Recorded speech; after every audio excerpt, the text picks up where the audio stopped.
In order to understand Thomas Holloway's story, we must, again, move away from him and meet someone new, Felix Albinolo. An Italian leech vendor from Turin, not on the surface the kind of man you'd expect to change the course of British history. But in the mid-1830s, Felix Albinolo was making quite a name for himself across London. He was selling a story.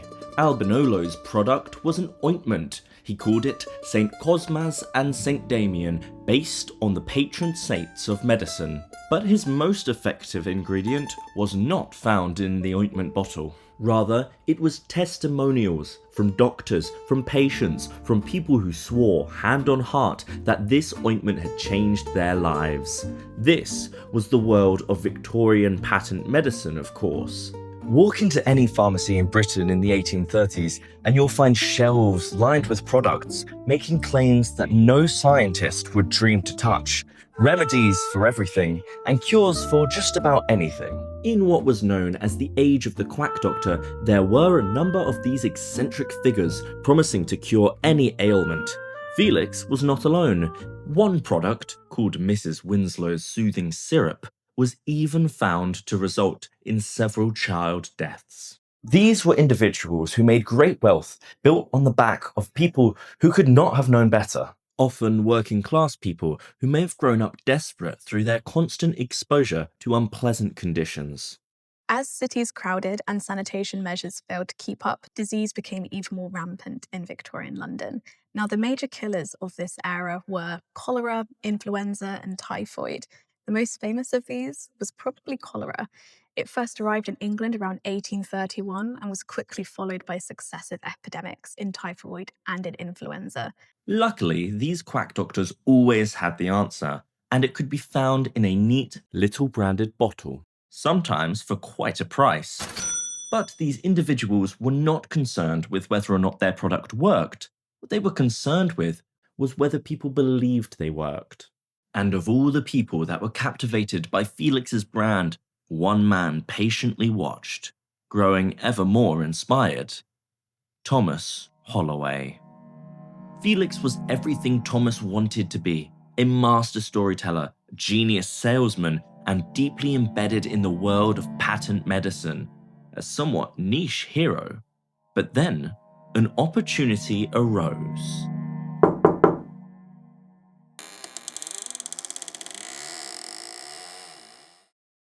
Felix Albinolo was on the hunt for an interpreter in London to expand his business even further.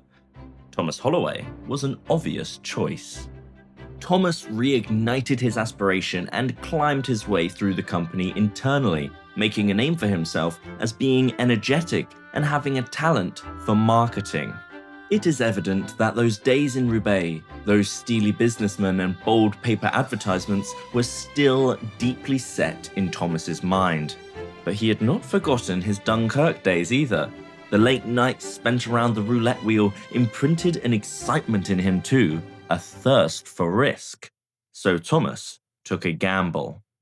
He looked upon his hero, and now boss, and thought one thing. Perhaps I could do this better. The student was growing confident, and a new empire was emerging. Thomas Holloway returned to the family kitchen.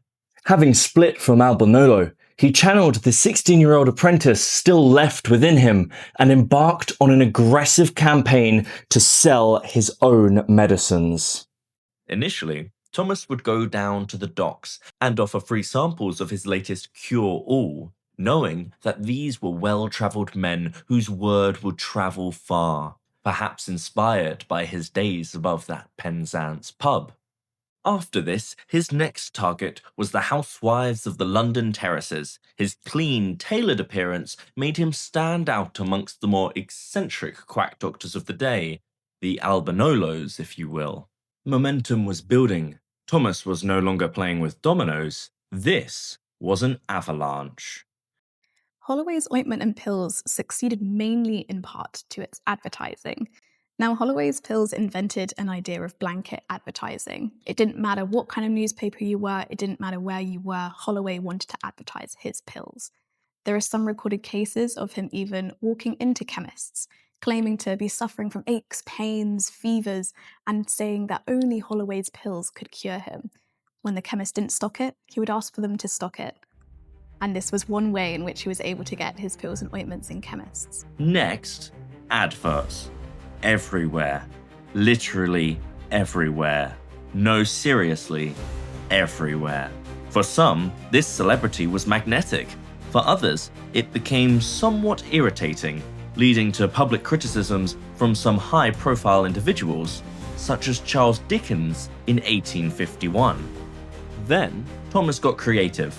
Bus adverts driving across the city and billboards in some bizarre places, such as in front of Niagara Falls and the Pyramids of Giza. These were things we may take for granted today, but Thomas was pushing them hard, all the way back then. Soon, London was covered in one word.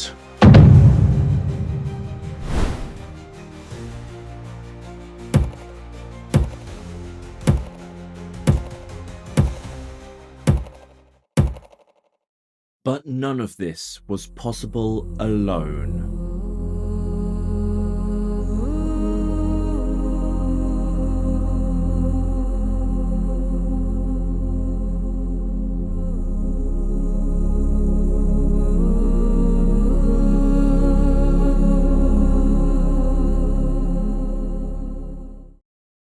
For Thomas had a particularly special business partner, a partnership in the most literal sense. The Holloway pills and ointments empire was primarily run through his office at the Strand here in London. But Thomas was not the only Holloway behind the brand. His wife, Jane, born Jane Pierce Driver, was instrumental in ensuring operations ran smoothly and client demands were met. The two initially bonded over their shared passions for the arts and education, a mutual interest that would change the lives of thousands. This was an empire with two heads. Thomas and Jane were becoming very wealthy. In fact, at the height of his success, Thomas Holloway was worth tens of millions of pounds in today's money.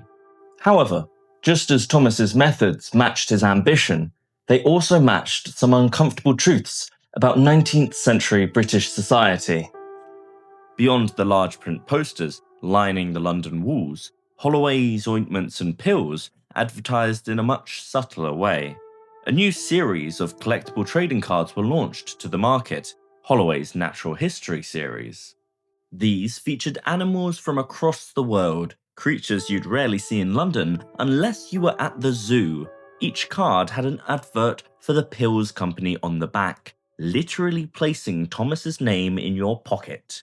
But the company soon branched into a new series, Holloway's Sports and Pastimes of Many Nations. These cards featured highly racialized caricatures of foreign cultures, an attempt to bring the empire closer to home and make a little money doing it. One card, which is cared for by the Egham Museum, features a description of Turkish people as extremely indolent. This is one of many ways that Thomas made his money and reflects the mass commercial appeal of imperialism for consumers in Victorian Britain. However, production continued even into the 20th century. However, eventually, Thomas began to slow down. He could not go door to door and shop to shop forever. He had made his wealth, but had no children to inherit it. He and Jane had to decide what to do with all this money. But how could a man whose fame was dependent on the exploitation of the desperate and diseased pick where to put his funds? Thomas, at the age of 61, now a respected member of the London elite, a far cry from his community roots in the west of England, attended a meeting here at the Freemasons' Hall near Covent Garden. It would prove to be a particularly consequential session. Lord Shaftesbury, chairman of the so-called Lunacy Commission, made a speech on the increasing number of middle-class people suffering from mental health conditions. Thomas eagerly watched from the crowd, and in this hall behind me, another domino dropped. Thomas was inspired and made the effort to visit several asylums across the country. He was not impressed by their standards and conditions, And, just as he did when looking at his former boss, Felix Albanolo, Thomas said to himself, "I can do better than this." He wanted it to be spacious, welcoming, comfortable. He wanted it to be an inspiration for others to follow. Finances were not to be considered a hindrance. Thomas remarked that he was able to make money faster than he could spend it. £300,000 was allocated to the construction of his new asylum. And the name? Well, that too had his name all over it. Literally. But Thomas did not deal in smalls. A grand project deserved a grand architect, and so he hosted a competition for the best design. There was one man who seemed obvious for the task, and was even invited as part of a pre-selected list of candidates. His name? William Henry Crossland. Crossland was a celebrated architect, and described by those who knew him as a fine, quiet man. But his most famous work wasn't found down in leafy Surrey, but up in the industrial town of Rochdale, now in Greater Manchester. This is Rochdale Town Hall, described by Historic England as one of the finest municipal buildings in the entire country.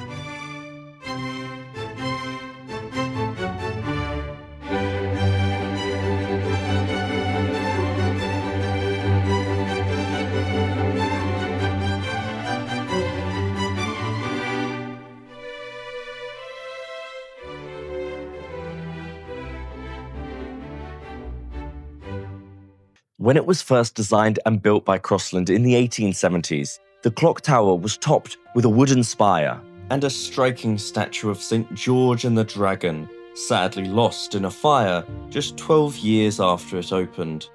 When Thomas caught wind of such an opulent, commanding building, he made sure to see what William could offer him, and unsurprisingly, he won. The design proposed by Crossland was inspired by this building here, the Ypres Cloth Hall in Belgium.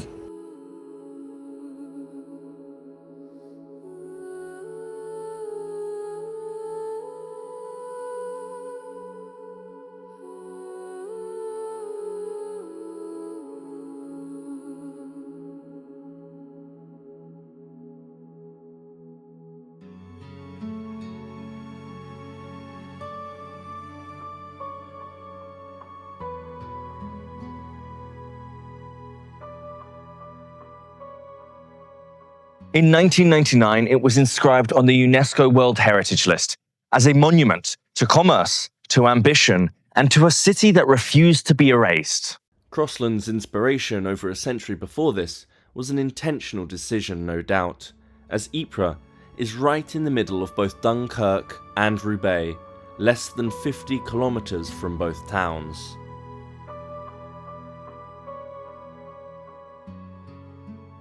His team used a pseudonym, common practice in architectural competitions of the time. They went by Alpha, a bold display of confidence. Despite this, William Crossland made sure to maintain a healthy work-life balance. For when he received news of winning, he was off fishing in Nova Scotia, Canada. He later remarked that he was too preoccupied with salmon and moose to properly celebrate. Thomas was confident in the abilities of his new head architect, but nonetheless remained as restless as ever. He would visit the building site daily and inspect even the finest details. The two did grow close, however. Crossland later stated that one of Mr. Holloway's many traits was looking into everything which was going on. Eventually, however, it was completed. In 1885, Holloway Sanatorium was opened in Virginia Water. The breathtaking vision of William Crossland and meticulous attention to detail of Thomas Holloway was married into one building, and it was stunning. Thomas's aim to deliver a higher quality of care was also met. When the sanatorium opened, the Times described it as more like a luxury hotel than a hospital.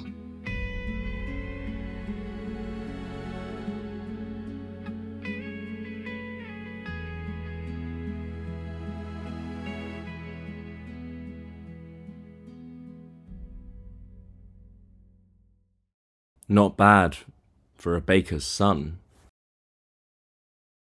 But as we know, Thomas Holloway was not the sort of man to sit still. He had money left. He had time left. When Thomas turned his attention to the next great project, his first idea was to build a hospital for the incurably ill. But Jane had a different idea. Now remember, Jane wasn't just Thomas's wife. She was an integral business partner and present during many key decisions. Jane had spent decades alongside Thomas, watching their empire and their shared wealth grow. However, she did not have those same steely days exposed to the unfettered Rebasian capitalism.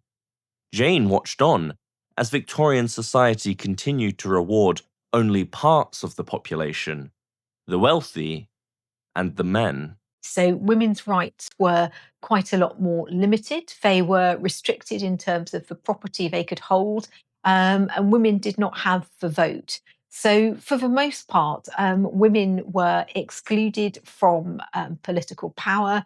It was expected that they wouldn't work in serious professions, and there were many kind of spheres of work and life that were inaccessible to them. She said that women were the greatest sufferers of all, held back from education, locked out of professions, unable, in many cases, to own property or even chart their own course. And so she made a simple yet radical proposition: a college for women. Now, this was 1871. Women could not vote, they could not graduate from universities like Oxford and Cambridge. The very idea of women's higher education was considered radical. Things really were actually sort of starting to change from the mid-19th century onwards. And from that point, feminist campaigners started to campaign for education for women and for girls on the same terms as education that was being offered to boys at the same time. And for Thomas, the ladies' university, much like the Sanatorium, had to act as its own advertisement. The showman, even in his most generous act, could not quite help himself. And he already knew exactly who would build it. Thomas turned again to William Crossland, fresh from their collaboration on the Sanatorium, in fact, with a little bit of overlap. The same partnership, the same ambition, a tight-knit team. Thomas was in fact advised to hold another competition, which he of course ignored. William Crossland was the only man for the job. But this time they wanted a different look. Unlike the Sanatorium, Crossland travelled to France to sketch the countryside chateau. One in particular stood out to him, and Thomas even made the journey to see it for himself. The Chateau de Chambord.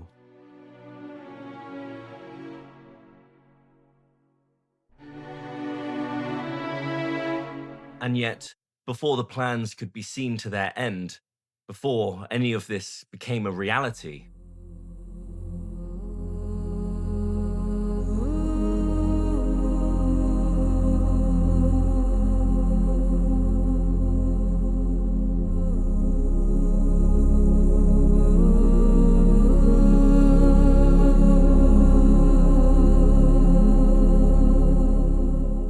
the woman who had pushed Thomas towards this college, who had replaced his modest plan with something radical, who had told him where his fortune needed to go, would never see it built.